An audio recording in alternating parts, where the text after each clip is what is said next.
have been wearing a braid out for the last 3 weeks. Not this one specifically, but I've done this style 3 times already over the past 3 weeks, and it has been giving me great results.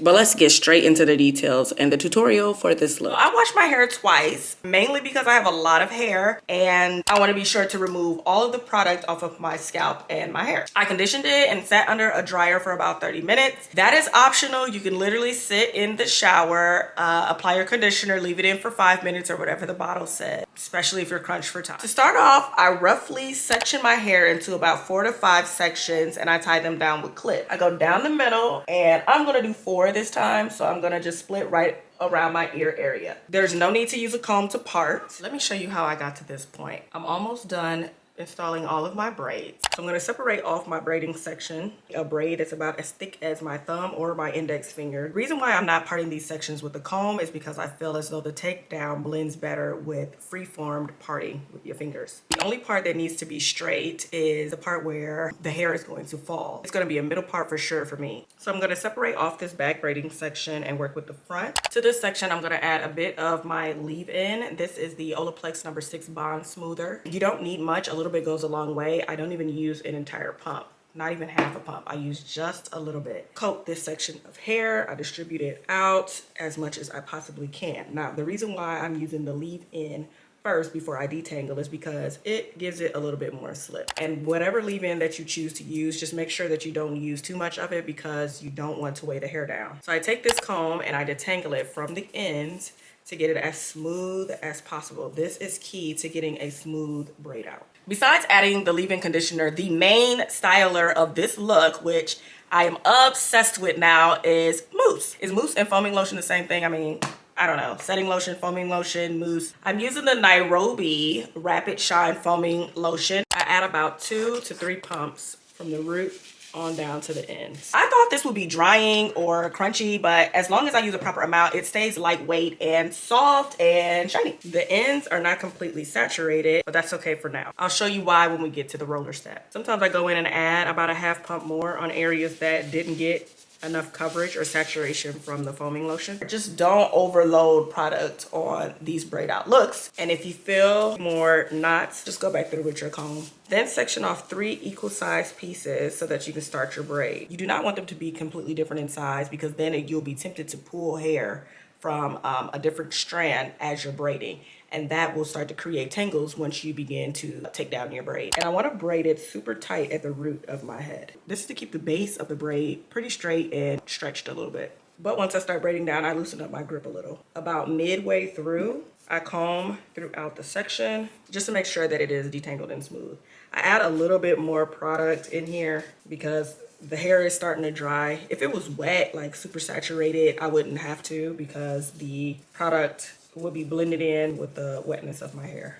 Once I get down to the ends, I just leave them as is. Okay, I went back to the sink to dampen the ends of my hair because now we're gonna do the roller process and I didn't wanna have to use so much mousse to get it back wet again to form around the roller because it was so dry. Once the whole head is braided, I add on the rollers from side to side. So for instance, I have a braid here and a braid here. I make sure that when I'm rolling it all to the same length to match the other side. Same with these, same with these. But let's zoom in so you can see exactly how I roll these ends.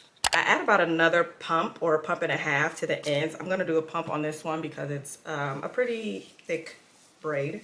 I go back in and detangle it some more. I'm gonna braid this one down a little more to give it some length. So I have about this much hair left. I'm gonna take my roller, starting at this end, and with the end of my hair, I'm going to roll it around first. That's to get it to be secure on this roller. Then I'm going to take the roller and my hair and roll the roller around like that. It's going to twist this hair so the hair is not going to have like a flat coil. Some parts are, but it's mostly going to have like a rolled coil. I don't know how to explain that. I'll roll it again until I get to this braided area, and then I seal it off. Now, if you can tell, I rolled it the long way instead of like this because I want the curl to fall along the length of the braid when I undo the braid. And so now I see that it fell about right here, right under my chin. So I'm going to do the same with this one. So I braided it back down to about the same area that the other one is. It's detangled. Take my roller, wrap the end of my hair around it, hold that end, and then wrap the hair up while I'm twisting the roller around the hair as well.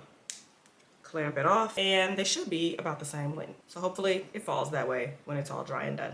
Other thing that I do is once I get to the front of the hair, I want to frame my face, so these next two will probably fall about right here. I would like to keep that frame like this. Now these will be much longer, especially a little bit longer than these. I typically let this hairstyle dry overnight because I have such thick hair, and it's optional to sit up under a dryer. Of course, the #1 rule of any braid out is to have completely dry hair before you take down the braids. Dampness is the enemy. I let my hair dry overnight and remove the rollers. Look at how shiny and juicy these braids are. Like, the mousse did its thing. I'm using jojoba oil to rub down each braid. I get the hair at the roots too. Transition! I start taking down the braid above the rolled curl and separate gently the whole way up. Next, I separate each of the 3 braid strands once or twice, and that's it. If you pull at the strand like this, it allows and shows a separation point, and you can just pull the hair apart from there.